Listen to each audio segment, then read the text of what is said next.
warrant for Shanice Gordon. We have reason to believe she's employed at this firm. I don't care what warrant you have. You're not approaching any of my associates without a judicial warrant and proper authorization. We're federal agents. Step aside or we'll charge you with obstruction. Actually, you need proper legal authority. This is a private workplace. We have employee privacy laws, firm protocols, and... It was just another ordinary Tuesday morning at Morrison & Associates, a well-known law firm in the city, when two federal agents strode into the lobby, all business and authority.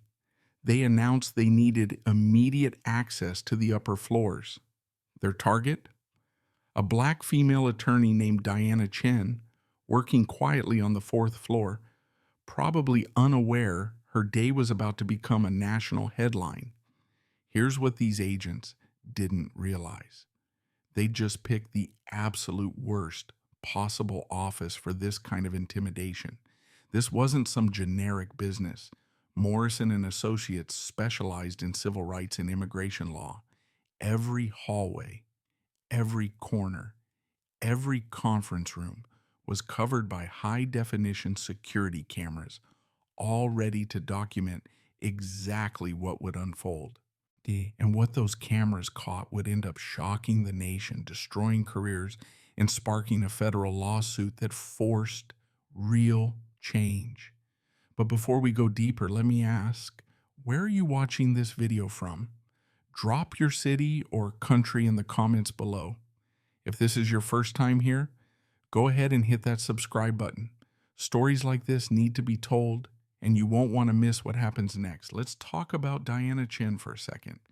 She was 32, one of the sharpest attorneys at the firm, the child of Chinese immigrants who arrived in the U.S. in the 1980s. Growing up, Diana saw her parents work 16-hour days in their tiny restaurant, fighting for the American dream. She studied on a full scholarship, graduated with honors from law school, and dedicated her career to helping other immigrants navigate the maze of American immigration law. Diana wasn't just good at her job, she was extraordinary. In the last 3 years, she'd won 47 of her 52 cases, keeping families together and helping clients become U.S. citizens. That March Tuesday, Diana was prepping documents for a big hearing when her assistant knocked, looking nervous. There were two men downstairs asking for her. They weren't clients, they were federal agents, insisting Diana come down immediately to answer questions. Instantly, Diana knew what was up. Someone had filed a false report, claiming she was in the U.S. illegally. This wasn't some new tactic. Anti-immigration groups had been using it to target attorneys like her, trying to harass and disrupt their work. But what those agents and the people who'd sicked them on her didn't know was that Diana Chen was a natural-born U.S. citizen, born and raised in Los Angeles. Her parents had held green cards for decades. She had every right to be there, but for some, all they saw was her last name, her face, and assumed she didn't belong. Diana didn't go downstairs. Instead, she called the firm's senior partner, James Morrison, a civil rights legend with nearly 60 years of courtroom experience. Morrison rode the elevator down, calm and collected. The security cameras tracked every move. At 10:47 a.m., Morrison stepped out tall and steady and walked right up to the agents, one with his hand resting on his belt, the other clutching a tablet. Morrison didn't waste time. "Do you have a judicial warrant?" he asked, cool as ice. The lead agent, Thomas Rickman, a 15-year veteran, hesitated. That half second said it all. He replied that they had reason to believe an employee was in the country illegally and needed to speak with her right away. Morrison didn't blink. "Do you have a judicial warrant?" he repeated, slower this time, emphasizing each word. The answer was no. All they had was an administrative detention order, which, if you know your rights, means nothing. It's not signed by a judge and doesn't let them enter private property without permission. Morrison folded his arms and calmly told them, "No warrant, no entry, no interrogation, and definitely no detaining anyone in this building." He spoke with the unshakable confidence of a man who knows the law inside and out. Rickman tried to play tough, raising his voice, warning that interfering with federal agents was a crime. Morrison didn't back down an inch. Knowing your rights and exercising them isn't interference, it's citizenship. And then the line that would soon go viral: "You've been recorded since the moment you entered this building. Every word, every move. I suggest you think very carefully about what you do next." The younger agent, Derek Foster, tried a softer approach. "We just want to ask some questions, verify some documents." Morrison fired back. "Was Diana accused of any crime?" "No." "Did they have proof she was here illegally?" "No." "Who had reported her?" "Confidential," said Foster. That's when Morrison dropped a bomb. "Diana Chin is a natural-born American citizen. Any attempt to detain her without probable cause is a massive constitutional violation." You could see the agents' faces drop on the security footage. Rickman and Foster exchanged panicked glances, realizing they'd walked right into a legal minefield. But instead of backing off, they doubled down.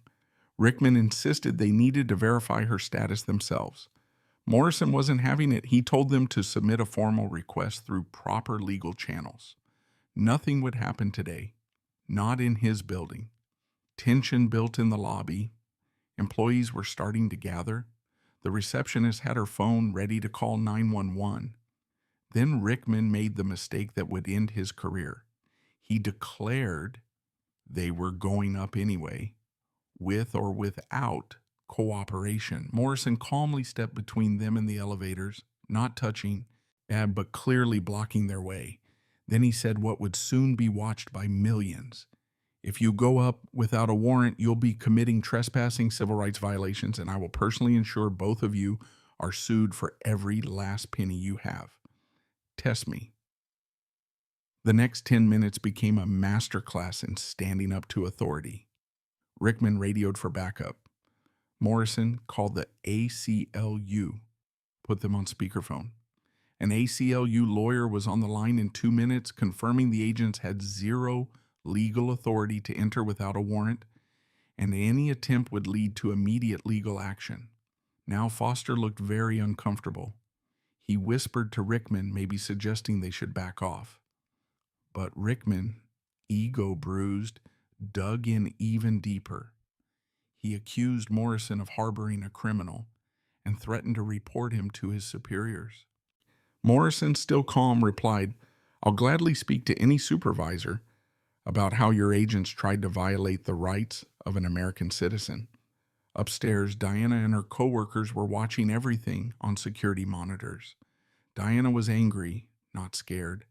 She'd worked her whole life to uphold the law, and now, because of her name and appearance, she was being treated as a suspect.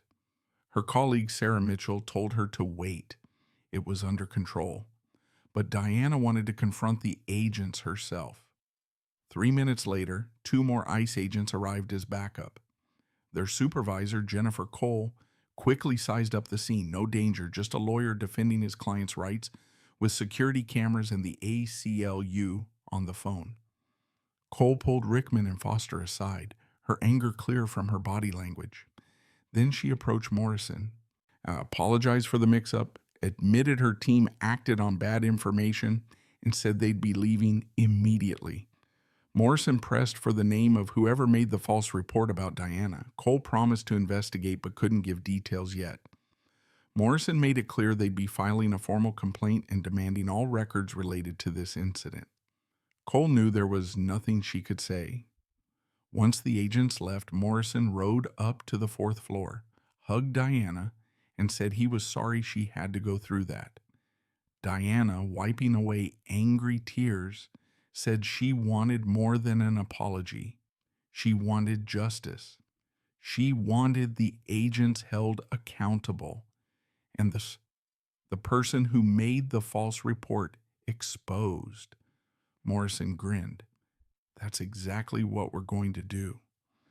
The firm didn't waste time. Within 48 hours, they'd gathered all the footage, EME transcripts, and drafted a formal 47-page complaint.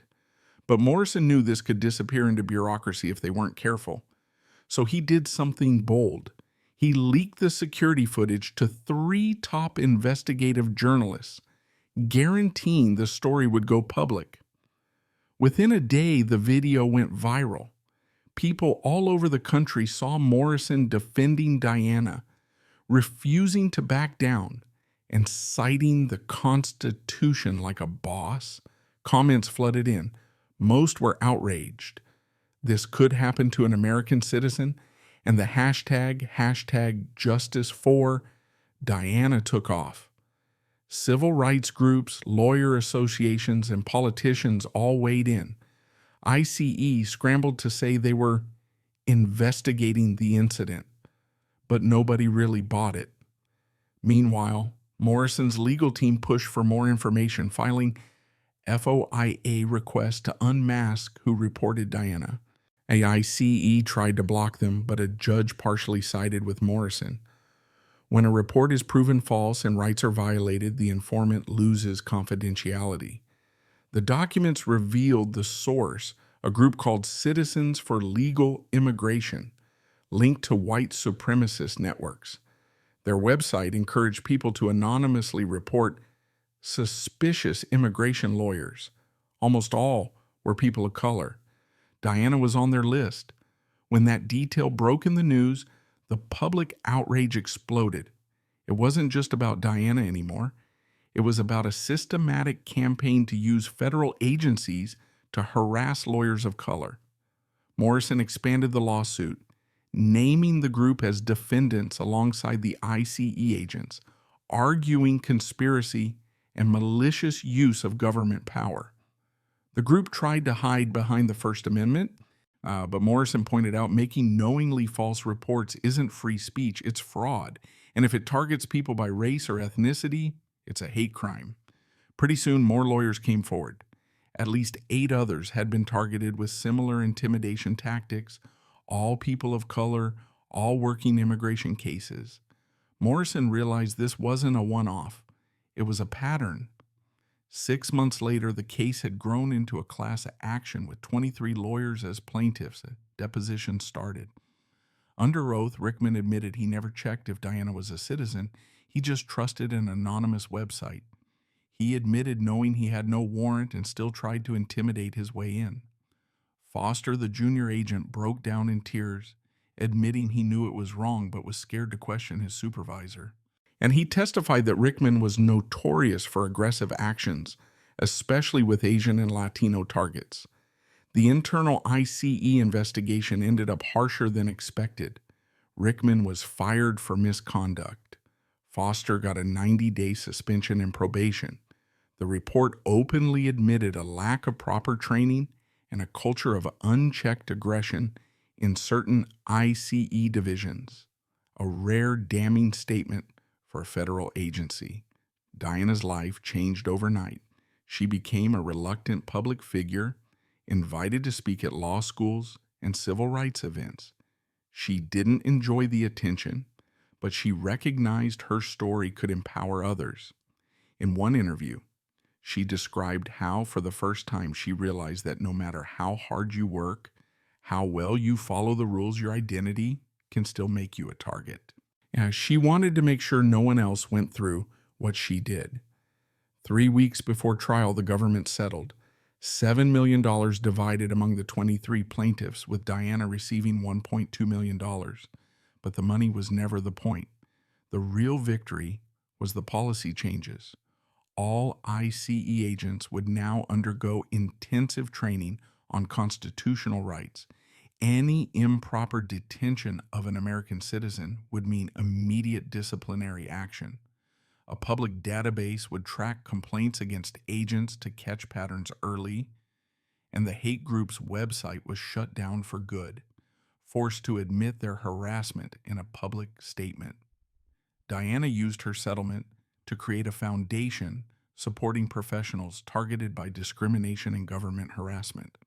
In just 2 years, her foundation helped 127 people, so from lawyers and doctors to teachers and social workers.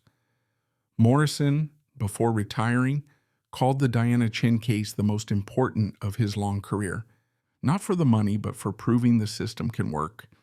when people refused to back down. The security footage from that day is still used in law school classes across the country.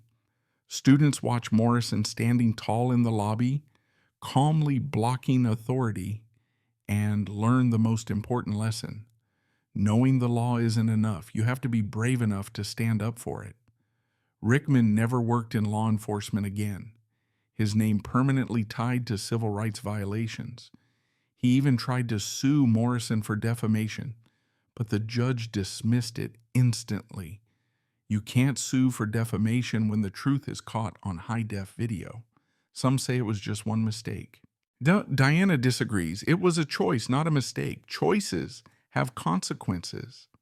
Citizens for legal immigration vanished after the settlement. Their site went dark, their social media deleted, their leaders disappeared from public view. 5 of the 23 class action lawyers temporarily left immigration law out of fear, but all returned after the settlement, now stronger. Knowing the system, at least this time, protected them. Diana still keeps in touch with many of them.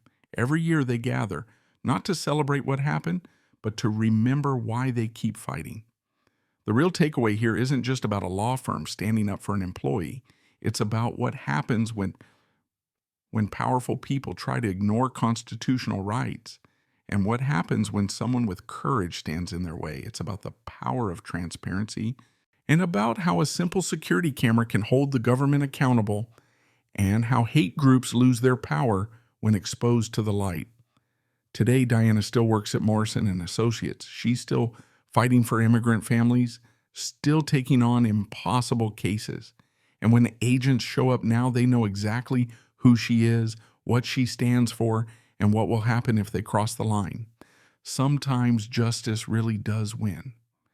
And when it does, the victory needs to be so clear, so undeniable, that no one ever dares make the same mistake again.